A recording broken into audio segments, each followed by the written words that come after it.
Good morning. If it's morning where you are, it's morning here, just still. So there I am. Um, I wanted to address, I wrote a little something about this yesterday, but I really felt like it deserves a tiny bit more attention, maybe a lot more attention. I've been looking back through all the questions that are all the answers, I suppose, to the questions. When you join this group, I have some questions that I ask, and one of them is, what would you like most to see addressed here, or what are your top three things that you want me to address? And um, it's a really rich source of information for me about what I should be talking about. So something that stood out for me yesterday as I was looking over these was someone said dealing with feelings of worthlessness as a stepmom. And whoever wrote this is not alone. I think probably almost everybody has passed through that moment of feelings of worthlessness. But this is a really, really subtle and important thing to talk about because we spend all our time talking about the problem and where it comes from and all the things that happen around you and other stepmoms, all the things that happen around us that we think are making us feel worthless. These can range from the way that the biomom talks to you or talks about you. This can have to do with the way your stepkids engage with you or ignore you. This can have to do with how little impact you can have on the way the kids are being raised, about the parenting techniques that happen. It can have to do about with having to do with your own schedule and not having any control over the schedule of your own life and your own household. But if we're going to talk about the feeling of worthlessness, this is really important. This does not come from anything that's happening around you. The things happening around you are triggering a feeling of worthlessness that you are holding inside of you. I know that's kind of hard to accept, but worthlessness, the feeling of worthlessness, is a distortion of the truth. The truth is, you are not worthless. In fact, it's ridiculous. But you have a feeling, you are um, running a frequency in your body that corresponds to a feeling of worthlessness, and that existed in you 100% before you joined this family, before you met your partner.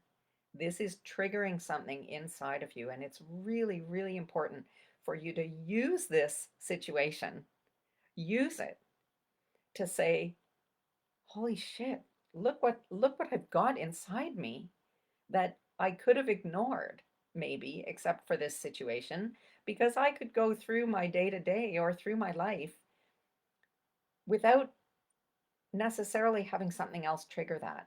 This is a special kind of situation that is triggering this feeling in you, and it's time for that feeling to go. Okay? So when we talk about self-worth, like the self is the important part there. It is self-worth. You are the one who decides what you're worth, and never anybody else. Never anybody else, never anything outside of you. Self-worth comes from you. Sorry, it's telling me I always do this and forget to close my other windows. Let me get rid of some other things here. Hopefully it's going to run a little better. Okay. So what's happening is that the trigger from outside, whatever it is, any of those things that I just talked about, it's pointing at, I said it was a distortion, right? It's like you have some contaminated lines of code inside of you that are like running your software, like a computer. There's a little contaminated string of code that needs to be fixed because you're telling yourself a lie. You're not worthless. You're you're maybe believing something coming from the outside. You think the message of it is that you're worthless. Well, you're believing a lie. Like, let's get onto that right now because you can't you can't move forward like that. You can't help anybody from that place, right? You can't be the best partner, wife that you can be. You can't be the best stepmom or friend or sister or daughter from a place of feeling worthless, or employee or business owner, right? So these contaminated codes, I'm going to make another analogy. They're kind of like little latent viral particles, like as if, do you know what happens when you have shingles? I mean, maybe this hasn't, maybe you haven't had shingles, hopefully not, but just a minute. I want to try and get in here and make sure that I'm going live. Okay. So yeah, hop on and say hi if you're watching. And the disease of shingles that you get is related to chickenpox. You probably knew that already, right? So it's the same virus that just hangs out, sort of hiding quietly in your spinal cord. Like that's the medical science of it. It stays latent, as they say, in your nervous system, in your spinal cord. And at some point, there is a stress that activates the virus and it comes out with these horrible, you can get it on your face, you can get it on your torso, right? Um, it's a terrible nerve pain. It's like a nerve inflammation and you get little blisters and it's like wretched. But the virus has been there. It was just quiet because nothing was triggering it. And then a certain kind of stress, it can be another kind of infection, or it can be actually what we would call stress in our life, right? Um, Causes this thing to wake up and start to make mischief, generally sometime later in life, in your late middle age or something. But like feeling of worthlessness is like shingles of the soul, okay? Like this is doing a lot of damage to your soul, and it can be eradicated. It can be completely cured. So I want to speak now to this particular stepmom journey that all of us are on, okay? And that hundreds of millions of women in the world are on this journey with us. It's not just you and me. It feels like you're the only person in the world who has this particular situation in your life, but it's not true, right? Like probably half of all the women in the world are together with a partner who was married before or who has kids before, right? I mean, if you're meeting somebody beyond the age of like 33 at this point, chances are more than 50-50 that you're going to be together with somebody who has a child already. So the world is evolving in a way that is pushing us into this path of an upgrade, right? This is an upgrade to our um, emotional mastery, to our personal development. It's forcing you to sink or swim. And for some of us, it's around the issue of self worth, right? This is a moment where you have to learn to stand behind your self worth, or you can continue believing that it comes from outside and get completely dragged down to the bottom by this situation. And so, like, this is the dividing line, okay, of people who take a decision that they are going to be responsible for their own self worth, and the ones who say, yeah, that's not possible. My self worth actually comes from outside of me. And I'm going to keep looking for situations that are going to give me self worth. Except, guess what? That's not how it works. We actually look for situations that reflect how we already feel about ourselves. This is the law of attraction. You are out in the world looking for situations that are going to reflect how you feel inside so that you can go, ha, I was right all along. I was right. Look, I'm worthless. Nobody does this consciously. This is that big ass unconscious part of your mind, the 95% of your mind, which is unconscious work, right? It is out there looking to prove that it's right about you. So the cool thing is that this is not about years and years in therapy to overcome.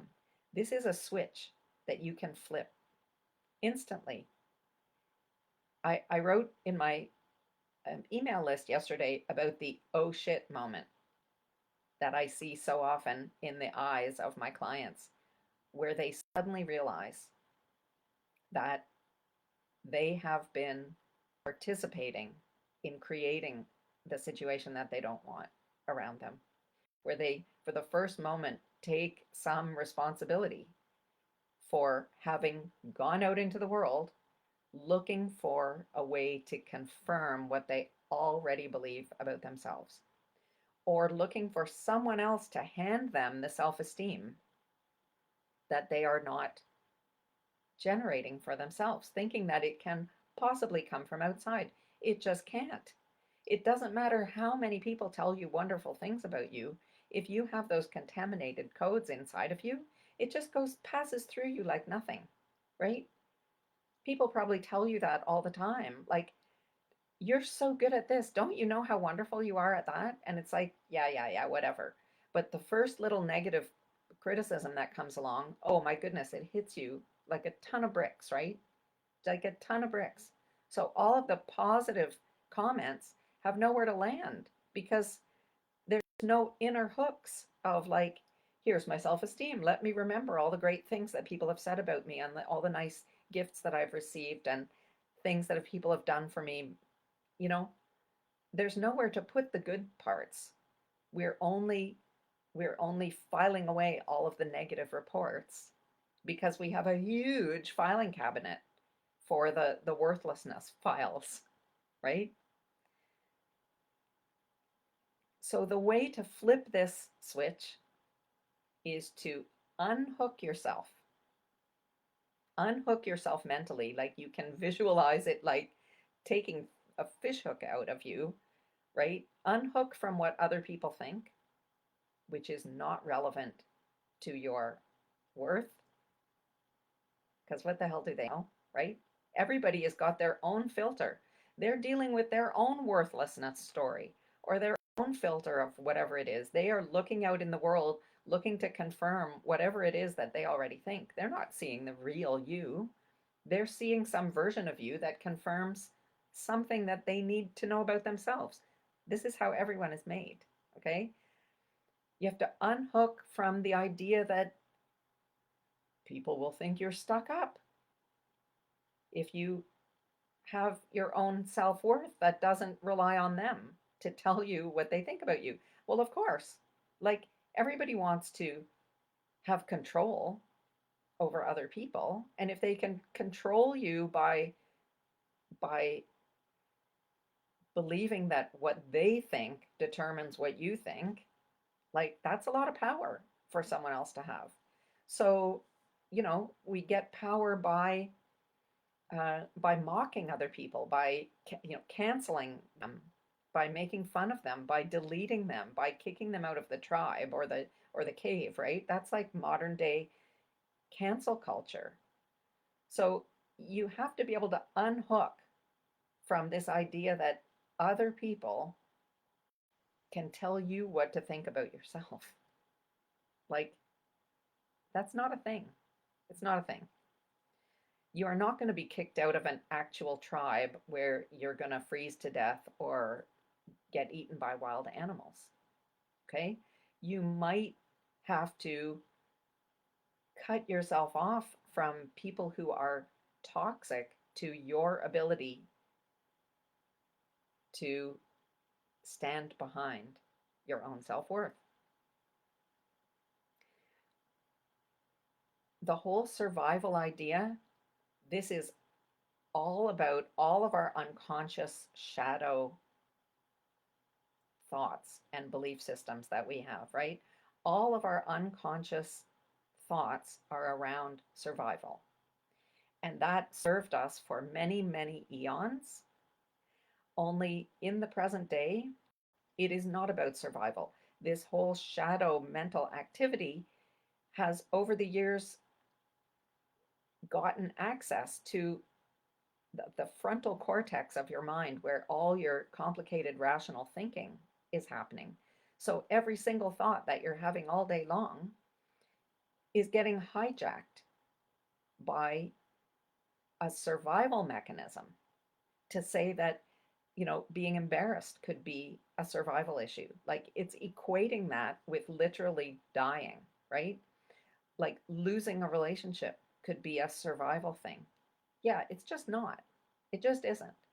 It could be like, of course, there could be some sacrifice of comfort involved, but that has nothing to do with actually surviving, right?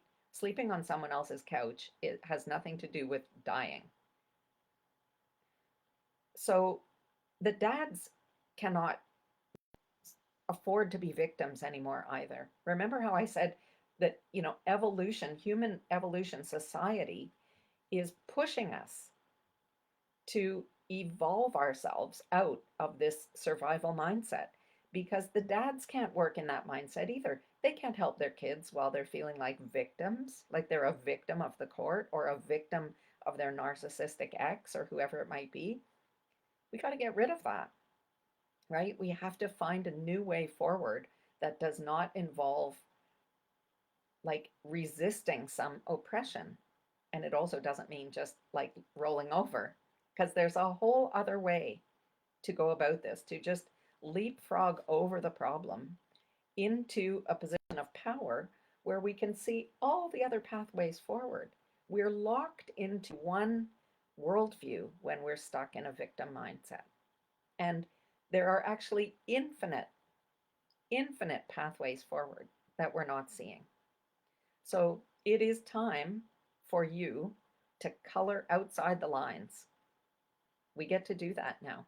This is a whole new family architecture that has opened up for us that never existed before. And you have portaled straight into it, right? You didn't meet your husband and date for a little while and then get married and then have children and then the children grew up, right?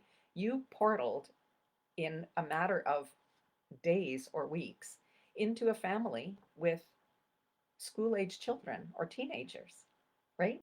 It's a complete time collapse. There is no way for you to have all of the experiences that you needed to have to manage this in the old-fashioned way that people would have previously done who had families in that traditional setup. Just looking here to see if there are any comments happening. I don't see any yet, but feel free to pop your comments in, okay? So this is time, this whole stepmom journey is a pressure for you personally. If you are triggered in your worthlessness, then this is a call. This whole thing, meeting your husband, moving in with him, having stepkids, the purpose of it is to force you to claim your value, to confront this contamination that you're walking with inside and say, yeah, I don't have to do that anymore. I don't have to live with that anymore. I'm saying no to that, okay? Claim your value. Do not wait for someone else to give it to you. That's not how it goes. You are responsible for your feelings of self-worth, and they never ever rely on somebody else. So, if that is busting your head open and you just say, I can't deal with that, like, how is that even possible? hit me up for a call. Okay. I'm very happy to get on a quick call with anybody and talk you through this situation. And if you're ready to actually make this be a thing of the past, that your worthlessness codes are going to be healed, this virus is getting out of your system, you want to flip this switch and get into a place where you are forevermore in charge of your own self worth, I encourage you to grab one of the spots for my pre Christmas coaching intensive. 21 days between next Monday, Cyber Monday, and the day before Christmas Eve. We're going to work between Thanksgiving and Christmas so that you can sail into 2025 with a whole new sense of what you are really worth and what you bring to the world and to your family. So, thanks for listening, and I'll talk to you later. Tag me underneath if you want to ask me any questions.